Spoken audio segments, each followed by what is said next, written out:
오늘 말씀 히브리서 12장 3절 말씀 보시겠습니다.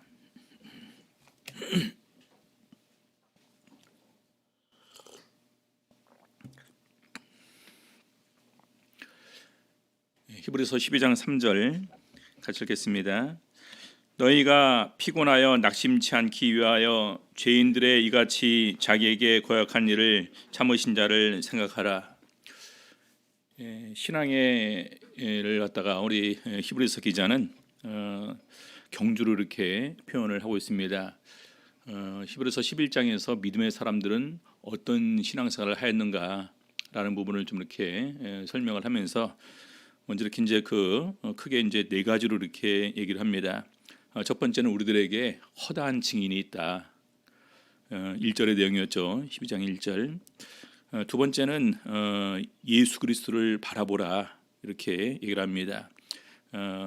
앞에 있는 즐거움을 위해서 십자가까지 이렇게 다 참으셨다.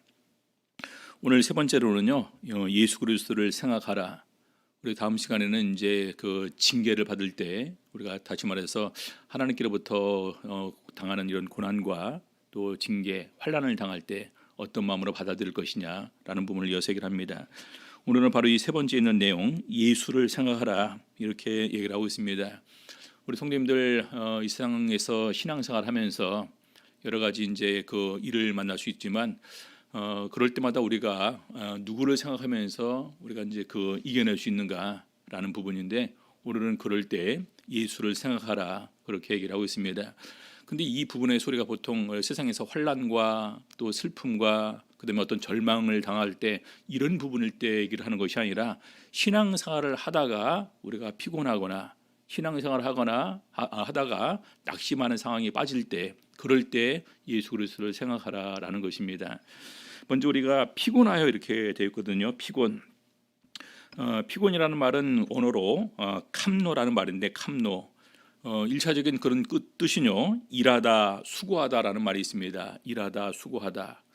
일하지 않고 수고하지 않는 가운데서 피곤한 것이 아니라 먼저 일을 합니다. 수고를 합니다. 그래서 일하고 수고하는 가운데서 그런 상태에서 지치고 기운이 빠지고 심지어는 병이 드는 상태, 이걸 갖다 이렇게 우리가 캄노라는 단어를 쓰는데, 우리가 보통 신앙생활 할 때 오늘 예배 가기 싫다, 이거는요 피곤한 게 아니에요. 그렇죠? 그냥 집에서 쉬고 싶다, 이건 피곤한 게 아닙니다. 교회 와서 열심히 일하는 가운데서 나름대로 이제 우리 하나님의 칭찬과 상급이 있고 또 하나님의 임재를 갖다 이렇게 내가 계속해서 느끼고 그래야 되는데, 바로 내가 일은 열심히 사역에 참여해서 하고 있는데 별 효과를 거두지 못할 때, 그렇죠? 일하는 가운데에서 효과를 거두지 못하고 피곤해서 그런 상태에서 응답이 없는 상황, 그런 상황을 갖다가 우리가 피곤하다 이렇게 얘기를 합니다. 그래서 우리 성경의 시편에서 우리 다윗 왕이 몇 가지 이렇게 이제 또 기도 내용도 있고, 그 이후에 좀 내용을 보게 되면은요, 이러이러한 상황에서 우리가 피곤하다라는 부분을 신앙 안에서 적용을 합니다. 자, 같이 보시겠습니다. 시편 38편 8절. 내가 피곤하고 심히 상하였음에 마음이 불안하여 신음하나이다. 내가 피곤하고 심히 상하였음에, 근데 그 앞에 내용을 쭉 이렇게 보게 되면은 하나님께 먼저 이렇게 그 임재를 바라는 그런 내용들이 이렇게 소개가 됩니다. 시편 69편 3절 보시겠습니다. 시편 69편 3절. 내가 부르짖음으로 피곤하여 내 목이 마르며, 이런 상황입니다. 여러분들, 부르짖음으로 피곤하다. 여러분 정말로 기도하면서 정말 힘들다, 피곤하다 느껴본 적이 있습니까? 시간이 너무나 길어서 지루한 것은 피곤한 게 아니에요. 정말로 기도에 온 힘을 다해서 열정을 쓰는 가운데서 기도하다가 정말로 힘이 다 빠지는, 마치 이제 우리 그 다니엘서를 보게 되면은요, 다니엘이 3주간 금식을 이렇게 이제 작정하는 내용이 2번 소개가 되지 않습니까? 그렇게 하는 가운데서 힘이 완전히 다 소진하는 그런 상태를 갖다가 우리가 부르짖는 가운데서 피곤하다, 이런 용어를 이렇게 씁니다. 그래서 이 부분은 뭐냐면요, 우리가 신앙생활하면서 이렇게 힘을 다해서 열정적으로 신앙생활을 하면서의 피곤함이 우리들에게 있었던가. 그래서 여기 보니까 바로 이 피곤함이다, 부르짖는 가운데서 피곤함을 이렇게 얘기를 하고 있습니다. 시편 107편 5절 보시겠습니다. 시편 107편 5절. 줄이고 목마름으로 그 영혼이 속에서 피곤하였도다. 줄이고 목마름으로, 이것은 하나님에 대한 그런 그 갈망입니다. 근데 우리 하나님께서 빨리 이렇게 응답을 해주지 않음을 통한 이런 줄이고 목마름으로 이렇게 표현되겠죠. 시편 119편 81절, 나의 영혼이 주의 구원을 사모하기에 피곤하오나, 나의 영혼이 주의 구원을 사모하기에 피곤하다. 우리 성도님들 정말로 이 구원을 갈망하는 사람들, 그렇죠? 그런 사람들이 빨리 이렇게 이제 주님의 구원이 임하지 않을 때, 그때 정말로 그 구원 받기 위해서 정말로 하나님을 찾고 또 부르짖고 그럼에도 불구하고 응답이 없을 때 바로 주의 구원을 바라면서 피곤한 영혼이 이렇게 되겠죠. 자, 그다음에 보니까요, 시편 119편 82절, 나의 말이 주께서 언제나 나를 안위하시겠나이까 하면서 내 눈이 주의 말씀을 바라기에 피곤하니이다. 주의 말씀을 바라기에 피곤하니이다. 이것은 기도 응답으로도 볼 수 있고요, 정말 하나님의 말씀을 사모하는 가운데서 여러분 정말로 하나님의 말씀을 읽으면서 하나님의 뜻을 깨닫는 즐거움으로 기뻐하고 또 감사하고 또 아주 그냥 그 밤을 새가면서 하나님 말씀을 읽으면서 그럼에도 불구하고 한 번 더 조금만 더 이렇게 하면서 피곤해 보신 적 있습니까? 이런 부분을 얘기를 하는 거예요. 그렇죠. 그래서 많은 사람들이 그냥 피곤하다, 그냥 육체적인 이런 피곤이 아니라 영혼으로 우리 하나님과의 동행하는 가운데서 열심히 하나님을 찾는 가운데에서 하나님의 일을 감당하는 가운데서의 어떤 이 피곤함을 이렇게 얘기를 합니다. 자, 그래서 우리가 일을 함에도 불구하고 하나님의 사역을 참여해서 열심히 이렇게 봉사하고 섬김에도 불구하고 특별히 하나님의 능력이 이렇게 나타나지 않을 때 우리는 영육간의 피곤함에 이렇게 빠질 수밖에 없겠죠. 그래서 이런 피곤함을 우리가 어떻게 극복을 할 것인가, 우리 어떤 분이 이 소명이라고 이렇게 얘기를 하더라고요. 자신의 소명을 확인해야 되는데, 그러면 자신의 소명을 우리가 어떻게 알 수 있냐?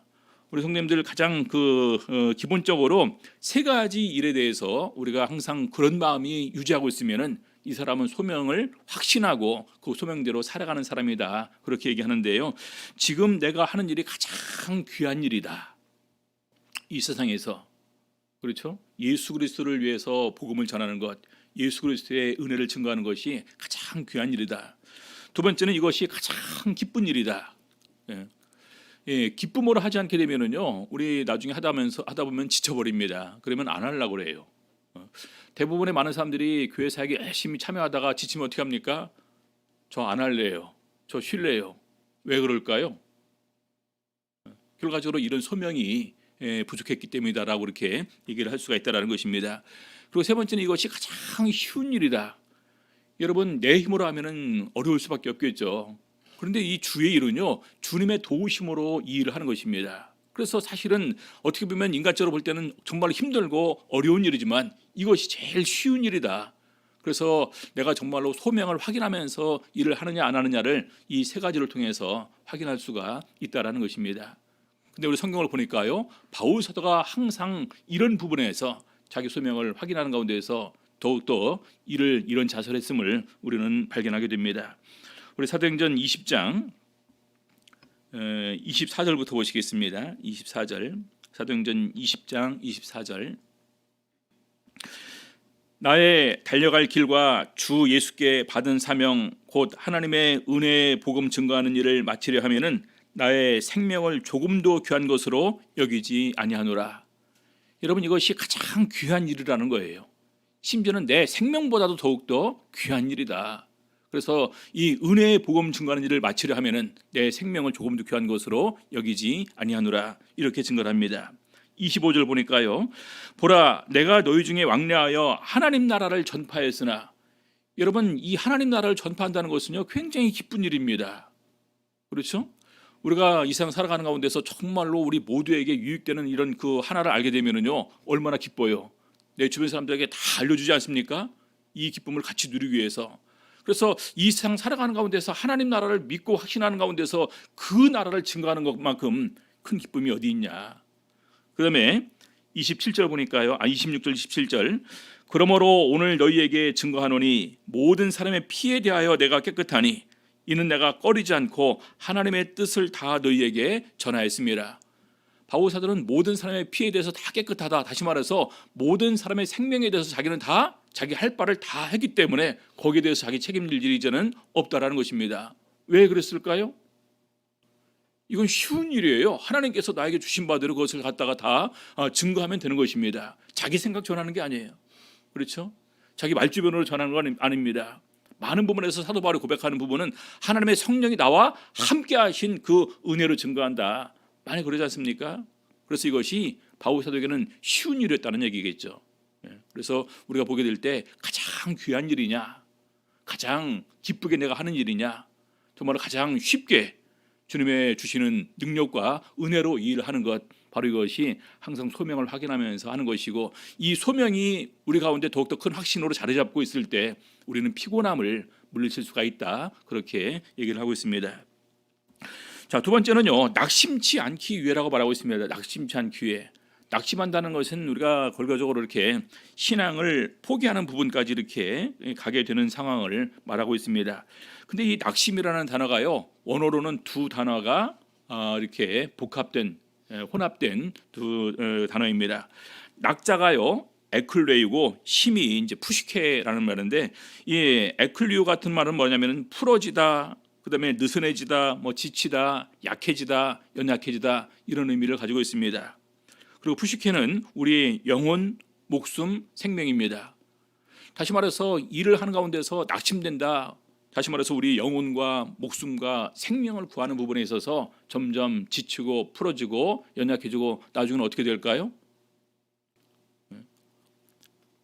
나중에 절망 가운데 처한 사람들이 생각하는 부분은 마지막 하나밖에 없지 않습니까?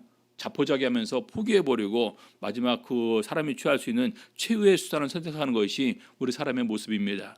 우리 신앙 안에서도 그럴 수가 있다는 것입니다.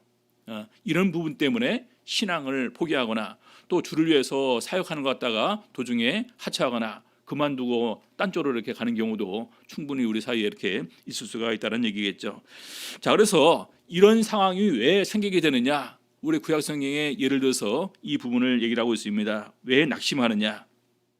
우리 가데스 바네아에서 가나안 땅으로 정탐꾼을 보냈습니다. 그렇죠? 12명의 지파별로 정탐꾼을 보냈습니다. 그래서 이제 다 갔다 오고 난 다음에 우리 갈렙과 여호수아가 정말로 거기는 하나님께서 약속하신 땅이다, 젖과 꿀이 흐르는 땅이다, 그러면서 풍성한 열매를 또 가지고 와서 다 이렇게 보여줍니다. 거기까지는 괜찮았어요. 그래서 우리가 이제 올라가서 싸우자고 할 때 어떻게 합니까? 나머지 10명이 반대하는 것입니다. 끝까지 반대를 하죠. 그래서 결과적으로 우리는 거기서 보니까 안악 자손 후예들을 보냈는데 그 사람들은 대장부다. 우리 이제 골리앗 같은 이런 그 족속들이 많이 살고 있는 것으로 이렇게 알려지고 있습니다. 그들이 보기에 우리는 메뚜기 떼와 같다. 싸워도 이거는 게임이 안 된다 하면서 이제 전부 다 쪽으로 가기를 갖다 이렇게 원하지를 않습니다. 자, 그래서 그 부분을 나중에 이제 이렇게 회고하는 가운데에서 신명기 1장 28절에서 그렇게 얘기를 하고 있습니다. 신명기 1장 28절, 우리가 어디로 갈고 우리의 형제들이 우리로 낙심케 하여 말하기를. 원래 목표치는 어디입니까? 목표는 가나안 땅으로 들어가는 거예요. 하나님께서 약속하신 땅으로 들어가는 것입니다. 근데 여기서 낙심케 했다는 것입니다. 포기하게 했다, 우리로 하여금. 그 백성은 우리보다 장대하며 그 성읍은 크고 성곽은 하늘에 닿았으며 우리가 또 거기서 안악 자손을 보았노라 하는도다 하기로, 내가 너희에게 말하기를 그들을 무서워 말라, 두려워하지 말라. 계속해서 모세도 권면하고 갈렙과 여호수아도 권면을 같이 이렇게 했다라는 얘기겠죠. 자, 그러면서 중요한 부분을 얘기를 합니다. 30절, 너희 앞서 행하시는 너희 하나님 여호와께서 애굽에서 너희를 위하여 너희 목전에서 모든 일을 행하신 것 같이 이제도 너희를 위하여 싸우실 것이며, 하나님께서 애굽의 징계를 내는 것처럼, 하나님께서 홍해 바다를 이렇게 가르고 건너게 하신 것처럼, 하나님께서 홍해 바다에서 애굽의 군병들을 수장시킨 것처럼 하나님께서 친히 싸우실 것이다. 이제 너희는 따라가기만 하면 된다. 자, 31절, 광야에서도 너희가 다 당하였거니와 사람이 자기 아들을 아름같이 너희 하나님 여호와께서 너희의 행루 중에 너희를 아느사 이곳까지 이르게 하셨느니라. 얼마나 많은 일을 행하셨습니까? 그렇죠? 아말렉과의 싸움도 있었고요, 또 만나도 주셨고요, 물론 그 전에 이제 마라의 쓴물도 이렇게 고쳐주셨고요. 그래서 계속해서 여기까지 오는 가운데서 너무나 크신 하나님의 은혜와 사랑으로 그들을 안아서 여기까지 인도했다. 그래서 우리는 그것만 믿고 나가면 된다라는 것입니다. 근데 그런 가운데서 마지막 이 부분을 얘기를 합니다. 이 일에 너희가 너희 하나님 여호와를 믿지 아니하였도다. 여러분, 왜 낙심했을까요? 왜 낙심을 극복하지 못했을까요? 이 일에 너희가 너희 하나님 여호와를 믿지 않았다. 우리 성도님들, 하나님께서 나와 함께 하신다, 이것을 확신하는 것은 너무나 중요합니다. 하나님께서 나를 인도하실 것이다, 확신하는 거 너무나 중요합니다. 하나님께서 나를 보호하실 것이다, 확신하는 거 중요합니다. 우리 사도 바울은 내가 확신하노니 어느 누구도, 모든 권세자도 하늘에 있는 것이나 땅에 있는 것이나 하나님의 사랑 안에서 끊을 수 없다. 내가 확신하노니, 그리고 심지어 내가 감옥에 갇혀있다 할지라도 하나님께서 나를 지켜주실 줄로 내가 확신한다. 의탁하신 자에 대해서 확신한다라고 그렇게 고백을 하고 있습니다. 우리 새벽기도 때 그런 말씀을 이렇게 나눴었습니다. 우리 다윗 왕의 고백이었죠. 내가 하나님을 의지하였은즉 사람이 내게 어찌하리이까. 하나님을 의지했는데 수많은 사람들이 내 생명을 찾으러 온다 한들 그 사람들이 나에게 어찌할 수가 있겠습니까? 그래서 제가 그 글자 하나만 한번 바꿔봤습니다. 내가 하나님을 의지하였은즉 코로나가 내게 어찌하리이까. 여러분들 구약 성경에 연병이랑 온역이 있었을까요, 없었을까요? 구약 성경도 보니까 뭐 2만 4천 명이 죽고 수많은 사람이 이런 온역으로 죽습니다. 요한계시록에도요, 하나님의 심판에서 항상 따라오는 것이 온역이 따라 나옵니다. 우박, 지진, 온역, 그렇죠? 기근, 이런 것들이 따라 나오죠. 근데 누가 보호해 주실까요? 그래서 오늘 우리 신앙인들에게 있어서는 바로 그런 부분을 생각을 할 수 있어야 됩니다. 내가 믿는 분은 어떤 분이시냐? 내가 의탁한 분은 어떤 분이시냐? 여러분들은 우리 생명을 누구에게 의탁하셨습니까? 그렇죠? 우리 내가 예수 그 이름에 내 삶을 걸었네, 그 찬양 기억하십니까? 복음성가였죠. 내가 예수 그 이름에 내 삶을 걸었네. 내가 예수 그 이름에 생명을 걸었네. 내 생명을 걸었네. 내 생명을 걸었다라는 거예요. 마치 이렇게 내 생명을 걸고 우리가 도박하는 그런 거 있지 않습니까? 내가 예수 그 이름에 죽음을 걸었네. 어떠한 죽음을 내가 맞이하게 될지 누가 합니까? 그렇지 않습니까? 내가 예수 그 이름에 영생을 걸었네. 예수 그리스도의 이름을 믿음을 통해서 내가 영생을 얻는다. 이 네 가지를 확신한다면요, 우리가 이 세상 사는 가운데에서 두려울 게 뭐가 있습니까? 여러분, 우리가 나중에 살 곳은 영원한 생명이에요. 천국입니다. 여기랑 비교할 바가 아닌 너무나 좋은 곳에 우리가 살고 있는데, 아직까지 우리는 거듭남에서도 불구하고 이 세상을 바라보는 것이 아니라 하늘을 바라보면서 살아야 됨에도 불구하고 우리는 너무나 많은 부분에서 이 상황과 환경만 본다라는 것입니다. 그럼 어떻게 할까요? 바로 여기처럼 피곤해하고 낙심할 수밖에 없다라는 것입니다. 자, 그래서 바로 우리 히브리서 11장에 있는 인물들을 보게 되면은요, 바로 이런 사람들은 피곤과 낙심을 극복한 사람들이다라는 사실 우리는 발견하게 됩니다. 에녹은 보니까요, 300년간 하나님과 동행하셨습니다. 여러분, 지금까지 우리 이제 가만히 보니까 제일 많이 동행하신 분이 몇 년간 동행하셨을까요? 이 자리에서 우리 고집사님이 지금 딱 세례역 성령 받으시고 몇 년간 동행하셨을까요? 근데 그 중간에 얼마나 많은 피곤함과 낙심이 있었을까요? 그렇지 않습니까? 자, 노아는요 120년 동안 아브라함 이삭을 주실 때까지 주신다는 곳에서 25년 기다렸습니다. 25년. 25년이면 거의 포기할 것 같아요. 그렇죠? 25년. 그리고 심지어는 나중에는 사라가 생산 능력이 없는 가운데까지 이렇게 됐습니다. 그때까지도 안 주셨어요. 그렇죠? 자, 요셉 역시 꿈을 꾸게 해주면서 그 꿈을 이루어줄 것으로 한 걸음 한 걸음 일어나가는데 그 과정이 굉장히 길었다는 얘기겠죠. 모세 40년간 가나안 그 광야에서 이렇게 미디안 광야에서 도피 생활을 했습니다. 근데 그런 가운데서 어떻게 그 다음에 또 하나님의 부르심을 받아서 일할 수 있을 걸 생각이나 했을까요? 근데 뭘 보고 이렇게 다 포기한 것입니까? 애굽의 금은보화를 다 버린 것은 상주심을 바라봄이라. 상주심을. 그래서 이런 사람들은 이것으로 이렇게 고쳤다는 것인데, 우리 사도 바울도 이런 고백을 하고 있습니다. 우리가 신앙생활하면서 이런 수많은 이런 낙심함에 우리가 빠져들 수가 있다. 근데 그럼에도 불구하고 사도 바울이 이 낙심하지 않는 이유는요, 바로 확신입니다. 예수 그리스도에 대한 확신. 그래서 이렇게 고백하지 않습니까? 고린도후서 4장 1절입니다. 고린도후서 4장 1절. 이러함으로 우리가 이 직분을 받아 긍휼하심을 입은 대로 낙심하지 아니하고. 근데 그 앞에 조건이 있습니다. 이 직분을 받아. 이 직분 누구한테로 받은 겁니까? 예수 그리스도한테 받은 거예요. 그리고 긍휼하심을 입은 대로 예수 그리스도의 긍휼히 여기심이, 불쌍히 여기심이 항상 나와 함께 있는 가운데에서 내 발걸음마다 인도하여 주시고 나를 보호하여 주시고 주님의 능력을 함께 도와주시면서 주님의 뜻을 따라서 이방인의 사도로서의 그 직분을 다 할 수 있도록 도와주실 것을 확신하고 있습니다. 그래서 이 직분을 받아서 긍휼하심을 입은 대로 낙심하지 아니한다. 전제 조건은 바로 직분을 주신, 나를 긍휼히 여기시는 예수님을 생각하기 때문인 것입니다. 자, 8절 보겠습니다. 우리가 사방으로 우겨쌈을 당하여도 쌓이지 아니하며 답답한 일을 당하여도 낙심하지 아니하며. 여러분, 어떤 일이 사방으로 우겨쌈을 당하는 일이고 어떤 일이 답답한 일을 당하는 걸까요? 복음 전파 사역이 형통했을까요? 아닙니다. 핍박이 있었고 환란이 있었고 심지어는 생명의 위협도 굉장히 많이 있었고 심지어는 매도 엄청나게 많이 맞았음을 이렇게 고백을 하고 있습니다. 근데 그런 부분이 있다 할지라도 낙심하지 않았다. 끝까지 포기하지 않았음을 이렇게 증거를 하고 있습니다.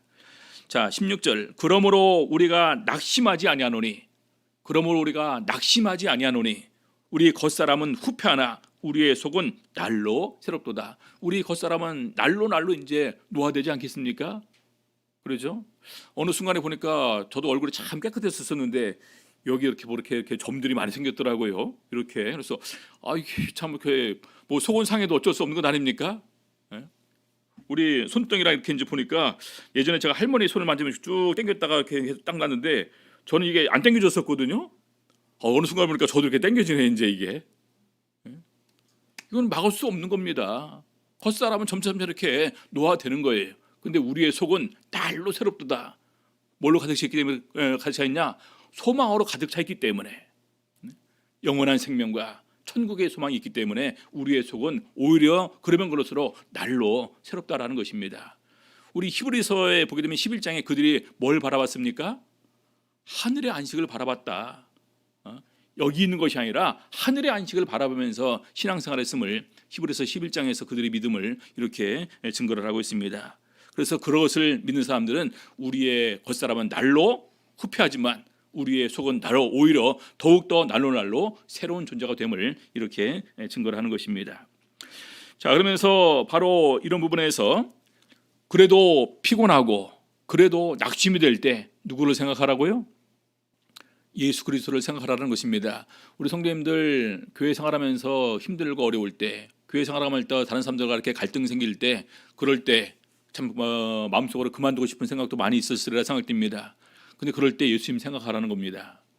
우리 예수님께서는 하나님의 아들로 또 하나님으로 이 땅에 오셨습니다. 근데 보니까 불신, 믿는 사람들이 더 많았을까요? 믿지 않은 사람이 더 많았을까요? 그렇죠? 직접 오셔서 전하심에도 불구하고 더 많은 사람이 안 믿었어요. 그리고 보니까 또 어떤 사람들은 뭘 한다고 거부합니다. 거부. 예수를 거부하죠. 그러면서 또 멸시합니다. 별것도 아닌 정통으로 이렇게 율법 교육도 받지 않은 그냥 목수의 아들 멸시당하죠. 그러면서 이제 십자가 고난을 당하기 전에 그러면서 조롱과 회방과 그리고 박해를 당하면서 십자가 지기까지 가게 됩니다. 그냥 한순간에 다 물리칠 수 있는 능력 있지 않습니까?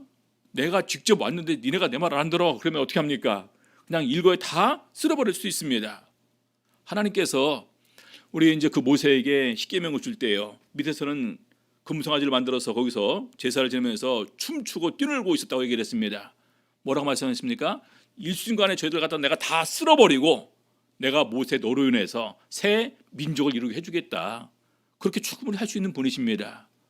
힘이 있고 권세가 있고 능력이 있는 분입니다. 근데 그럼에도 불구하고 끝까지 이걸 다 감내하면서 참으시면서 묵묵히 하나님의 뜻을 이루고 우리를 사랑함으로 우리를 구속할 계획을 그렇게 세우시고 실천하셨다는 것입니다. 여러분, 우리가 신앙생활을 하면서 주를 위해서 헌신한다고 하지만 정말로 그 얼마나 헌신합니까? 주를 섬기면서 수많은 사역에 참여한다고 하지만 얼마나 많은 그런 사역에 우리가 참여하고 있습니까? 사실 우리가 하는 것은 그렇게 많지 않습니다. 근데 그러면서 그거 할 때도 수많은 어떤 그런 외적인 요인들 때문에 우리가 서로 간에 어떤 그런 마음의 상처를 입고 또 중간에 그만두고 싶기도 하고 이런 생각들도 많이 들 수가 있다는 겁니다. 그럴 때 우리는 누구를 바라보느냐? 사람을 바라보는 것이 아니라 예수 그리스도를 생각하라는 것입니다. 하나님의 아들로 오신 예수 그리스도는 나보다 더한 반대랑, 멸시, 비웃음, 조롱, 회방, 심지어 죽으심까지 당하셨는데 다 감내하시고 끝까지 자기의 일을 하셨다. 마지막 하신 말씀이 뭡니까? 다 이루었답니다. 다 이루었다. 자, 그래서 바로 이 부분을 생각을 해보라는 얘기겠죠. 그래서 우리 바울 사도를 보니까요, 바울 사도는 예수 그리스도를 생각하면서 자기 자신을 바라봤습니다. 예수 그리스도를 생각하면서 자기 자신을 보니까 점차 생각하면 생각할수록 예수 그리스도를 바라보면 바라볼수록 더욱더 낮아지는 내 모습을 발견할 수밖에 없습니다. 그렇죠? 그래서 우리 보니까 이렇게 고백을 합니다. 고린도전서 15장 9절, 나는 사도 중에 지극히 작은 자라. 사도 중에 지극히 작은 자라. 왜? 하나님의 교회를 핍박하였기 때문에 사실은 사도라 칭함을 받기에도 감당치 못할 자다. 그런데 어떻게 나 같은 사람이 사도가 되었는지 모르겠다. 그래서 사도 중에 지극히 작은 자라 이렇게 고백을 하고 있습니다. 누구를 생각하고 누구를 바라봤기 때문에요? 예수 그리스도와 자신의 관계를 보니까, 예수 앞에서의 내 모습을 보니까 나는 정말로 작은 자다. 사도라 내세우면서 자랑할 건덕지도 없는 사람이다. 이렇게 고백을 하는 것입니다. 자, 에베소서 3장 8절, 우리 이제 감옥에 갇혔을 때 보낸 서신이죠. 모든 성도 중에 지극히 작은 자보다 더 작은 나에게, 모든 성도보다 지극히 작은 자보다 더 작은 나. 모든 성도 중에서 지극히 작은 자가 누굽니까? 강남교회는 없죠, 그렇죠? 다 똑같으니까요, 그렇죠? 근데 모든 성도 중에 지극히 작은 자가 존재한다면 그 사람보다도 더 작은 사람이 나다. 내세울 게 하나도 없다. 이렇게 고백을 합니다. 디모데전서 1장 15절 보니까요,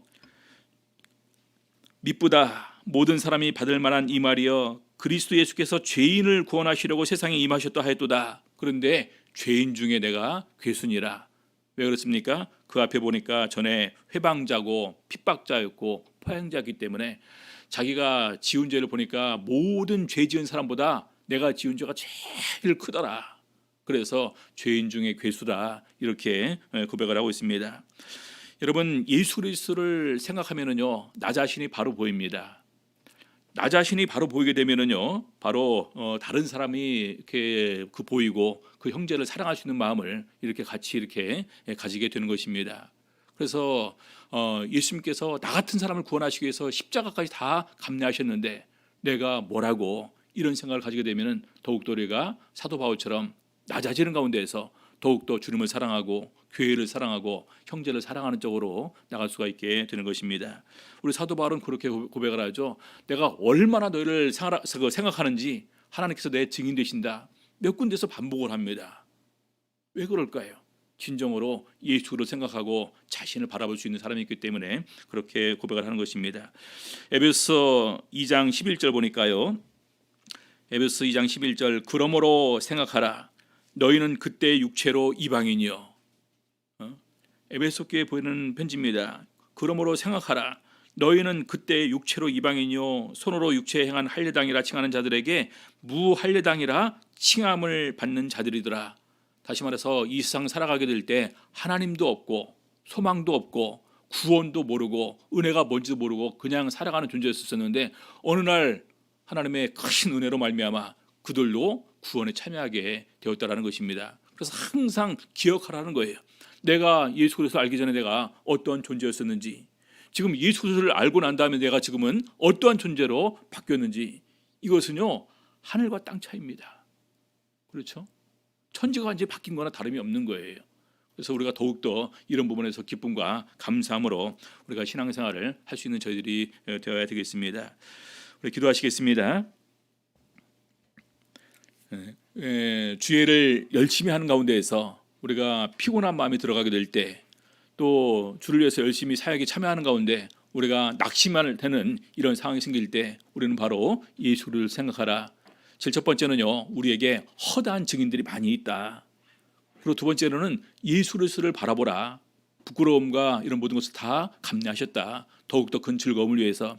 세 번째는 우리가 피곤하다고 우리가 낙심된다고 말하고 있지만 예수님께서는 더 많은 부분에서 수많은 죄인들이 오히려 예수님에 대해서 행한 이런 모든 것들을 다 인내하는 가운데서 끝까지 자기의 사역을 완성하셨다. 우리도 그것을 생각하면서 끝까지 우리 신앙의 길을 갈 것을 권면하고 있는 것입니다. 오늘 들으신 말씀대로 저희들도 항상 예수 그리스도를 먼저 생각할 수 있는 저희들의 삶이 될 수 있도록 인도하여 주시옵소서. 같이 기도하시겠습니다. 우리 기도하실 때 특별히 우리 이제 코로나 사태가 빨리 끝날 수 있도록 하나님의 긍휼과 능력을 구하시고요. 그리고 두 번째로는 우리 윤평원 형제가 허리가 이렇게 부러져서 이렇게 수술을 받게 되었습니다. 근데 이제 수술을 받고 나서 이제 그 신경이 이렇게 눌리면은 이게 자동적으로 이렇게 끊어진다 그러더라고요. 근데 우리 수술 중에서 신경을 잇는 수술은 없대요. 그래서 이렇게 눌렸다가 이제 그 눌린 부분을 갖다 이렇게 이제 그 뼈를 맞추면서 이렇게 이제 그 압박되는 부분을 갖다 이제 그 바로 펴겠죠. 그러면 이제 신경은 더 이상 안 눌리는데 그 신경이 다시 이제 회복되는 것은 의사들은 할 수 없는 부분이랍니다. 신경을 잇는 수술은 없대요. 그럼 그동안 우리가 한 것은 그냥 이렇게 이제 그 혈관 있는 수술이라든지 아니면 인대, 근육 이런 거 있는 수술이 있어도 신경은 그분들이 의사들이 이을 수 있는 것이 아니다. 그래서 여기는 바로 하나님의 영역입니다. 우리 낙심하고 있는 그분들에게 우리 학준 형제가 여기서 중환자실에서 이렇게 있다가 퇴원을 했다. 중환자실에서는 7번 방이 기적이라고 얘기를 한다. 또 다른 기적을 우리가 바라면서 하나님의 긍휼을 바라야 되겠다. 그리고 하나님께서 생명을 살려주셨는데 생명에 비해서 이 신경은 너무나 작은 거다. 그러니까 낙심하지 말고 더욱더 우리 같이 기도하자라고 이렇게 얘기를 했었습니다. 우리 강남교회에서도 특별히 항상 기도할 때마다 위에서 같이 기도를 해주시기 바랍니다. 그러면 같이 기도하시겠습니다. 할렐루야. 주 예수 이름으로 기도하옵나이다.